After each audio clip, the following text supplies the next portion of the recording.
இந்த 30 நாட்களில் நீங்கள் கம்பல்சரியாக தமிழ் வந்து அட்லீஸ்ட் ஒரு 3 டைம்ஸாவது படிச்சிருக்கணும். மறுபடியும் சொல்கிறேன், நம்ம பதட்டம் இல்லாமல் டென்ஷன் இல்லாமல் போய் எக்ஸாம் எழுதணும் அப்படின்னா ரிவிஷன் ரொம்பவே முக்கியம். அதுக்கு இந்த வீடியோ வந்து 30 நாள் ஸ்டடி பிளான் வீடியோ வந்து ரொம்பவே உங்களுக்கு பயனுள்ளதாக இருக்கும். தேங்க்யூ. நம்மளோட டார்கெட் இந்த குரூப் 4 எக்ஸாமில் 175+ கொஸ்டின்ஸ் வந்து கரெக்டாக அடிக்கணும் அப்படின்றதானே. அதுக்கு இந்த கடைசி 30 நாட்கள் வந்து ரொம்பவே முக்கியம். ஏன்னா எல்லோருமே இது வரைக்குமே கம்பல்சரியாக வந்து நம்ம சிலபஸை படிச்சிருப்போம். அட்லீஸ்ட் தமிழ் 6th-லேருந்து 12th முடிய கம்பல்சரியாக ஒரு 2 டைம்ஸாவது படிச்சிருப்போம் இது வரைக்குமே. அதே போல் ஜிஎஸ் ஜஸ்ட் ஒரு 1 டைம் கண்டிப்பாக எல்லாருமே படிச்சிருப்போம். அப்படி நம்ம கஷ்டப்பட்டு படித்தது எக்காரணத்தை கொண்டு வீணாகிடக்கூடாது. அதுக்கு இந்த கடைசி 30 நாட்கள் வந்து ரிவிஷன் பண்ணுறது ரொம்பவே முக்கியம். அப்படி தானே? ஸோ நிறைய பேருக்கு டவுட் வந்து நம்ம எந்தெந்த சப்ஜெக்ட்டுக்கு எத்தனை நாள் ஒதுக்கி எப்படி படிக்கணும் அப்படின்றது தான். அதுக்குண்டான ஒரு பக்காவான வீடியோவாக இந்த வீடியோ இருக்கும். நம்ம பட்ட கஷ்டம் இந்த 30 நாளில் தான் நமக்கு பலனாக வந்து கையில் வந்து சேரும். ஸோ இந்த 30 நாட்கள் வந்து ஒரு தவம் மாதிரி நம்ம வந்து ஃபாலோ பண்ணணும். ஓகேங்களா? தவம் போல இல்லை, தவமே தான். இந்த 30 நாட்கள் வந்து நமக்கு ஒரு முக்கியமான ஒரு தவ நாட்கள் அப்படின்னே சொல்லலாம். ஓகேங்களா? ஸோ நம்ம படித்ததை எப்படி ரிவிஷன் பண்ணலாம், எந்தெந்த சப்ஜெக்ட்டுக்கு எவ்வளோ டைம் ஒதுக்கலாம் அப்படின்னு சொல்லி இந்த வீடியோவில் பார்க்கலாம் வாங்க. நான் ஃபஸ்ட்டே சொன்னது போல் நமக்கு இந்த மந்தில் டோட்டலாக 31 நாட்கள் இருக்குது மே மந்தில். ஓகேங்களா? மே 1லேருந்து 31 முடிய நம்ம 30 நாட்களுக்கு உண்டான ஒரு ஸ்டடி பிளான் பற்றி இந்த வீடியோவில் பார்க்கலாம். கண்டிப்பாக இந்த ஸ்டடி பிளான் படி உங்களுக்கு வெற்றி நிச்சயமாக கிடைக்கும். ஓகேங்களா? ஸோ இந்த 30 நாட்களை வந்து நம்ம எப்படி பிரிக்கலாம் அப்படின்னா 10+10+10 டோட்டலாக 3 பாகங்களாக பிரிச்சுக்கலாம். ஏன் 3 பாகங்கள் அப்படின்னா, நம்ம வந்து 10 நாட்களுக்கு ஒருக்கா நம்ம படித்ததை வந்து நம்மளே கரெக்டான வேல தான் போய்கிட்டு இருக்கோமா, நம்மளோட ஸ்டடி பிளான் சப்ஜெக்டை கரெக்டாக படிச்சிட்டோமா அப்படின்னு சொல்லி தான் பார்க்குறதுக்காக தான் 3 பாகங்களாக பிரிச்சிருக்கோம். ஓகேங்களா? ஃபஸ்ட்டு நம்ம எந்தெந்த சப்ஜெக்டை எந்தெந்த டைமில் படித்தா நல்லாயிருக்கும் அப்படின்னு பார்க்கலாம். காலையில் வந்து தமிழ் படித்தா பிடிக்கும், சில பேருக்கு ஜிஎஸ் படித்தா பிடிக்கும். ஸோ இது உங்களோட கன்வீனியன்ட் பொறுத்து. நான் வந்து ஒரு எக்ஸாம்பிளுக்காக மார்னிங்கில் வந்து தமிழ் படிங்க அப்படின்னு சொல்லியிருக்கேன். மார்னிங் ஒரு 4 ஹவர்ஸ், மதியம் கம்பல்சரியாக மேக்ஸ் 1 மணி நேரம், கரண்ட் அஃபேர்ஸ் 1 மணி நேரம், ஈவினிங் வந்து ஜிஎஸ் ஒரு 4 மணி நேரம். டோட்டலாக இந்த 30 நாட்களுமே நீங்கள் 10 மணி நேரம் கம்பல்சரியாக படித்தே ஆகணும். அப்படி படித்து ரிவிஷன் பண்ணிட்டீங்க அப்படின்னா, படிக்கிறதுன்னு சொல்கிறத விட நம்ம ரிவிஷன் பண்ணுறோம் அப்படின்னு சொன்னால் அது ரொம்பவே கரெக்டாகும்னு நினைக்கிறேன். ஸோ 10 மணி நேரம் நீங்கள் ரிவைஸ் பண்ணுங்கள். ஓகேங்களா? இந்த 30 நாட்களில் நீங்கள் கம்பல்சரியாக தமிழ் வந்து அட்லீஸ்ட் ஒரு 3 டைம்ஸாவது படிச்சிருக்கணும். அப்படி படிச்சிருந்தா நீங்கள் பயம் இல்லாமல் ஒரு கான்ஃபிடென்ட்டோட வந்து கம்பல்சரியாக எக்ஸாமை அட்டன் பண்ணலாம். ஓகேங்களா? இப்போது தமிழில் இந்தந்த வகுப்புக்கு எத்தனை நாட்கள் ஒதுக்கலாம் அப்படின்னு சொல்லி பார்க்கலாம். ஓகேங்களா? கம்பல்சரியாக நம்ம 6th-லேருந்து 12th முடிய ஒரு நியூ புக்கை வந்து படிக்கணும். நீங்கள் ஸ்டார்டிங்கில் 6th-லேருந்து போங்க.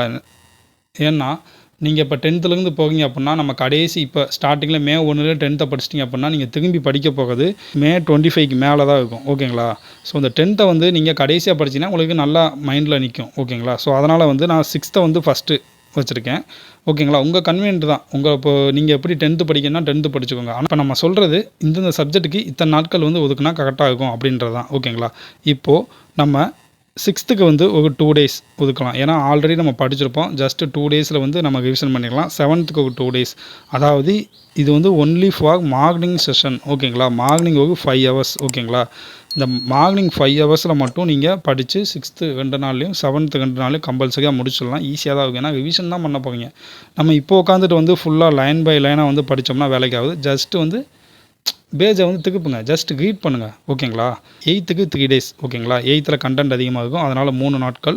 9th ஒரு 4 நாள், 10th 5 நாள். 5 நாள் ரொம்பவே அதிகம் தான், தாராளமாக பத்தும் நமக்கு. ஏன்னா 5 மணி நேரம் படிக்கிறப்ப ஒரு 10th ஒரு 3 லெசனை தவிர்த்துட்டு மிச்சம் 7 லெசனுமே ஈஸியாக தான் இருக்கும். ஓகேங்களா? உரைநடையாக இருக்கட்டும், செயலாக இருக்கட்டும். ஓகேங்களா? ஸோ நீங்கள் 10th நான் 5 டேஸ் வைக்கேன். டோட்டலாக நம்ம பார்த்தோம்னா 2+2+10 3 + 4 + 5 டோட்டலாக கூட்டினீங்க அப்படின்னா 16 நாட்கள். ஓகேங்களா? டோட்டலாக நமக்கு 16 டேஸ் வரும் தமிழுக்கு மட்டும். ஓகேங்களா? மார்னிங் செஷனில். நெக்ஸ்ட்டு சார் 11th 12th இருக்கே அப்படின்னா அதுக்கும் இருக்குது. So 11th and 12th 2+2. ஓகேங்களா? 4 டேஸ். 4 டேஸ் பத்தாது சார் அப்படின்னு சொன்னால் கம்பல்சரியாக நமக்கு பத்தும். ஏன்னா நம்ம ரிவிஷன் தான் பண்ண போகிறோம், படிக்கலை. ஓகேங்களா? ரிவிஷன் தான் பண்ண போகிறோம். ஸோ 4 டேஸ் சிலபஸில் உள்ள டாப்பிக்கை படிங்க. இதில் முக்கியமானது நீங்கள் சாங்ஸ் வந்து அதாவது பாட்டுகள் வந்து டெப்த்தாக படிக்கலாம்னு சிலபஸில் உள்ள பாட்டையாவது ஜஸ்ட் ஒரு கதை மாதிரி தெரிஞ்சு வச்சுக்கோங்க. நூல் குவிப்பு ஆசை குவிப்பு ரொம்ப முக்கியம். பாக்ஸ் கண்டென்ட்டு முக்கியம், பார்த்துக்கோங்க. ஓகேங்களா? சிலபஸ் இல்லாத எந்த படமாக இருந்தாலும் படிக்காதீங்க. நெக்ஸ்ட்டு ஓல்டு புக் நமக்கு ரொம்பவே முக்கியம். ஓல்டு புக்குக்கு நான் 6 டேஸ் ஒதுக்கியிருக்கேன். இந்த 6 நாட்கள் வந்து கொஞ்சம் அதிகம் தான். ஓகேங்களா? சில பேர் படிக்காத இது வரைக்கும் நான் படித்ததே இல்லைன்றவங்க மட்டும் 7 நாள் வச்சுக்கோங்க. ஓகேங்களா? ஸோ 6 நாள் வச்சுருக்கேன். இதில் 10th 9th முக்கியம். ஓகேங்களா? இந்த 6 டேஸ் ஓல்டு புக்குக்கு மட்டும்தான். டோட்டலாக நமக்கு 26 டேஸ் வரும். அதாவது 6th 10th முடிய ஒரு 16 நாள், 11th and 12th 4 நாள், 6th 10th முடிய உள்ள பழைய புத்தகத்துக்கு ஒரு 6 டேஸ். டோட்டலாக நமக்கு 26 டேஸ் வரும் தமிழுக்கு மட்டும். ஓகேங்களா? ரிமைனிங் உள்ள 5 டேஸில் வந்து அகெயின் ரிவிஷன் பண்ணுங்கள். 10th 9th 8th இந்த 3 புக்கு புது புக்கை மட்டும் நல்லா ரிவிஷன் பண்ணுங்கள். டைம் இருக்கிறவங்க 6th 7th சேர்த்து முடிச்சிடுங்க. அப்போது நம்ம கணக்குப்படி மே மந்த்துக்குள்ளே தமிழை 2 டைம் வந்து ரிவிஷன் பண்ணிட்டோம்.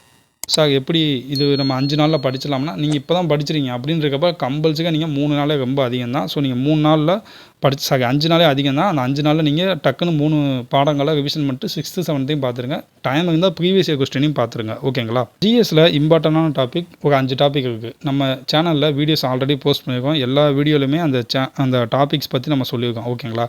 அது என்ன டாபிக்னா பாலிட்டி, ஹிஸ்ட்ரி, ஜியாகிரஃபி, ஐஎன்எம், எக்கனாமிக்ஸ்.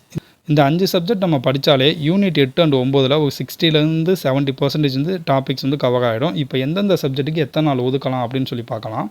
அதே போல் இந்த ஜிஎஸை பொறுத்த வரைக்கும் நமக்கு ப்ரீவியஸ் இயர் கொஸ்டின் நீங்கள் டைம் இருந்தால் கம்பல்சரியாக பார்த்துருங்க. அதே போல் படிக்காத பாடங்கள் இருக்கும்ல 11th and 12th இல்லை 10th ஏதாவது கஷ்டமான பாடங்கள் படிக்காமல் இருக்குது அப்படின்னா அதோட புக் பேக் கம்பல்சரியாக பார்த்துருங்க. அதே போல் பாக்ஸ் கண்டென்ட் இது ரொம்பவே முக்கியங்க. அந்த 3 எந்த 3 அப்படின்னா நல்லா சொல்கிறேன் கேட்டுக்கோங்க. Box content, PYQ, book back. ஓகேங்களா? இந்த 3மே முக்கியம். உங்களுக்கு ப்ரீவியஸ் இயர் கொஸ்டின் பார்க்க டைம் இல்லைனாலும் பாக்ஸ் கண்டென்ட்டையும் புக் பேக்கையும் படிச்சிருங்க. இப்போது பாலிட்டிக்கு ஒரு 6 டேஸ் வந்து நம்ம ஒதுக்கலாங்க.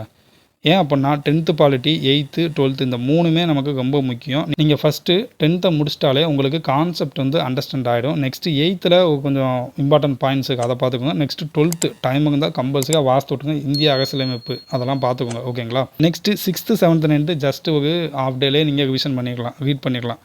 மறுபடியும் சொல்கிறேன், இந்த 10th 8th 12th இந்த 3மே ரொம்ப இம்பார்ட்டண்ட். ஓகேங்களா? அது முடிச்சதுக்கப்புறம் பாக்ஸ் கண்டென்ட்டு புக் பேக்காக பார்த்துக்கோங்க. அப்போ பாலிட்டிக்கு நம்ம 6 டேஸ் வந்து அலாட் பண்ணியிருக்கோம். நெக்ஸ்ட்டு ஹிஸ்ட்ரிக்குமே நமக்கு 6 டேஸ் வந்து கம்பல்சரியாக தேவைப்படும். நான் ஃபஸ்ட்டே சொல்லிட்டேன், லைன் பை லைன் வந்து படிக்காதீங்க. 6 நாட்கள் வந்து எப்படி சார் பத்தும் அப்படின்னு சொல்லி கேட்கக்கூடாது. ஏன்னா நம்ம எல்லாருமே ஹிஸ்ட்ரிக்கு முன்னாடி படிச்சிருக்கோம், சிலபஸை ஒரு தடவை படிச்சிருப்போம் இது வரைக்கும். ஸோ லைன் பை லைன் படிக்காமல் ஜஸ்ட்டு வந்து ரிவிஷன் மட்டும் பண்ணுங்கள். ஓகேங்களா? ஃபஸ்ட்டே சொன்னது போல் பாக்ஸ் கண்டென்ட்டு, பிஒய்க்யூ அதாவது ப்ரீவியஸ் கொஸ்டினும் புக் பேக் முக்கியம். இப்படி படித்தா நீங்கள் 6 நாளில் ஹிஸ்ட்ரி வந்து கம்பல்சரியாக படிச்சிடலாம். ஓகேங்களா? நெக்ஸ்ட்டு ஐஎன்எம்ங்க. ஐஎன்எம்மில் 5 டேஸ் இருந்தால் போதும். நமக்கு இம்பார்ட்டன்ட் லெசன்ஸ் மட்டும் 10th உள்ளது, அந்த 12th உள்ளது கொஞ்சம் இம்பார்ட்டன்ட் லெசன்ஸ் பார்த்துக்கோங்க. 12th வந்து புதுசாக தயவு செஞ்சு படிச்சிடாங்க. பாக்ஸ் கண்டென்ட்டையும் புக் பேக்கை மட்டும் பார்த்துக்கோங்க. ஓகேங்களா? இப்படி படிச்சிங்கன்னா உங்களுக்கு 5 நாள், அதாவது ஈவினிங் செஷன் மட்டும் இதெல்லாம் சொல்கிறது. ஓகேங்களா? ஜியாகிரஃபி 5 டேஸ் போதும். உங்கள் எல்லாத்துக்குமே தெரியும் 10th geography is very very important. ஓகேங்களா? ஸோ அதை கம்பல்சரியாக பார்த்துக்கோங்க. டைம் இருந்துச்சுன்னா மிச்ச சப்ஜெக்ட் அதாவது 6th ஒரு 9th முடிய உள்ளதில் பாக்ஸ் கண்டென்ட்டையும் புக் பேக்கையும் பார்த்துக்கோங்க. ஓகேங்களா? Next economics. இதுக்கு ஒரு 5 டேஸ் தேவைப்படும். ஏன்னா 11th நமக்கு அதில் இருந்தால் கொஸ்டின்ஸ் அதிகமாக கேட்பாங்க. கரண்ட் அஃபேர்ஸ் சம்மந்தமான எக்கனாமிக்ஸ் கொஸ்டின்ஸ் அதிகமாக வரும். ஸோ 5 நாளில் நீங்கள் எவ்வளோ படிக்க முடியுமோ அது மட்டும் படிங்க. இப்போ படிக்கிறது தான் எக்ஸாமுக்கு. புதுசு எதுவுமே படிக்கணும்னா நான் சொல்கிறது 11th 10th மட்டும் நல்லா பார்த்துக்கோங்க. அதுக்கடுத்து 8th or 7th எதில் ஒன்றில் வந்து இந்த பணம் சம்மந்தமான கேள்விகள் ஸ்டேட்மெண்ட் அதிகமாக இருக்கும். அந்த இதை மட்டும் பார்த்துங்க. ஓகேங்களா? ஐ திங்க் 8th தான் நினைக்கிறேன். ஓகேங்களா? ஸோ அதை நல்லா பார்த்துக்கோங்க எக்கனாமிக்ஸுக்கு. நெக்ஸ்ட்டு நம்ம எப்பயும் போல் சொல்கிறது போல் book back, PYQ and box content பார்த்துக்கோங்க. படிக்காத சப்ஜெக்ட்டுக்கெலாம் இந்த 3 பார்த்துருங்க. இது வந்து ரொம்பவே யூஸ்ஃபுல்லான வீடியோ இருக்குன்னு நான் நினைக்கிறேன். உங்கள் படிக்கிற ஃப்ரெண்ட்ஸுக்கு ரிவிஷன் எப்படி பண்ணணும்னு நினைக்கிறவங்களுக்கு இந்த வீடியோ வந்து ஷேர் பண்ணுங்கள். ஓகேங்களா? நெக்ஸ்ட்டு யூனிட் 8 யூனிட் 9 நம்ம ஃபஸ்ட்டு ஒரு 5 டாபிக் படித்தோம்ல, அந்த 5 டாப்பிக்கில் இருந்து கம்பல்சரியாக சிலபஸில் ஒரு 60% 70% சிலபஸ் வந்து அந்த 5 டாப்பிக்கில் கவர் ஆகிடும். யூனிட் 9 வந்து கரண்ட் அஃபேர்ஸ் ரிலேட்டடாக கேட்பாங்க. தமிழ்நாடு புவியியல், அந்த 2 புவியியல் பாடங்கள் அதை பற்றி கேட்பாங்க. தமிழ்நாடு சம்மந்தமான கொஸ்டின்ஸ் வந்து அதிகமாக கேட்பாங்க. ஸோ நீங்கள் ஃபஸ்ட்டு அந்த 5 டாபிக் நீங்கள் படிச்சிட்டாலே யூனிட் 8 அண்ட் யூனிட் 9 ஒரு 60% 70% வந்து டாபிக்ஸ் கவர் பண்ண மாதிரி. So don't worry about that. ஓகேங்களா? சில பேர் மதியம் வந்து தூங்கிடுவாங்க. மதியம் தூங்கினதை வந்து நைட்டு வந்து காம்பன்சேட் பண்ணி எக்ஸ்ட்ரா டைமில் படிச்சிருவாங்க. ஸோ நான் வந்து மதியம் வந்து ஒரு 2 மணி நேரத்துக்கு என்ன சொல்லியிருக்கேன் அப்படின்னா மேக்ஸும் கரண்ட் அஃபேர்ஸும் 1 மணி நேரம் ஒதுக்கியிருக்கேன். மேக்ஸில் மேக்ஸிமம் மேக்ஸ் பார்த்தவங்க ப்ரீவியஸ் கொஸ்டின் வந்து சால்வ் பண்ணுங்கள். ஏன்னா நம்ம அப்போ தான் ப்ரீவியஸ் கொஸ்டின் சால்வ் பண்ண தான் நமக்கு வந்து எந்த மாதிரி சம்ஸ் கேட்டிருக்காங்க. நிறையா மாடல்ஸ் யூஸ் பண்ணும்போது அந்த பதட்டம், அந்த டென்ஷன் வந்து எக்ஸாம் ஹாலில் குறையும். ஓகேங்களா? ஸோ கான்ஃபிடண்ட்டாக போகலாம். ப்ரீவியஸ் கொஸ்டின் வந்து மேக்ஸுக்கு பார்த்துக்கோங்க. கரண்ட் அஃபேர்ஸுக்கு லாஸ்ட்டு 6 months. ஓகேங்களா? புதுசாக படிக்கிறவங்க ஒரு லாஸ்ட்டு 6 months மட்டுமாவது படிச்சுக்கோங்க. கரண்ட் அஃபேர்ஸ் எங்கேருந்து எப்படி கேட்பாங்கன்னு தெரியாது. இருந்தாலும் நம்ம போடுற உழைப்பாக நம்ம போட்டுருவோம். ஒரு கடைசி 6 மாதத்துக்கு கம்பல்சரியாக பார்த்துக்கோங்க. இப்போது நான் சொன்ன பாயிண்ட் எல்லாமே நீங்கள் ஃபாலோ பண்ணீங்க அப்படின்னா உங்களுக்கு கம்பல்சரியாக நம்ம எப்பவும் சொல்கிறது போல் வெற்றி நிச்சயம். 175 ப்ளஸ் கொஸ்டின்ஸ் வந்து கம்பல்சரியாக போடலாம். So all the best to every one. பதட்டம் இல்லாமல் டென்ஷன் இல்லாமல் எழுதுனா நமக்கு அதுக்கு ப்ராப்பரான ரிவிஷன் பண்ணியிருக்கணும். ஓகேங்களா? ஸோ இந்த வீடியோ எல்லாத்துக்கும் யூஸ்ஃபுல்லாக இருக்கும்னு நினைக்கிறேன். Thank you all.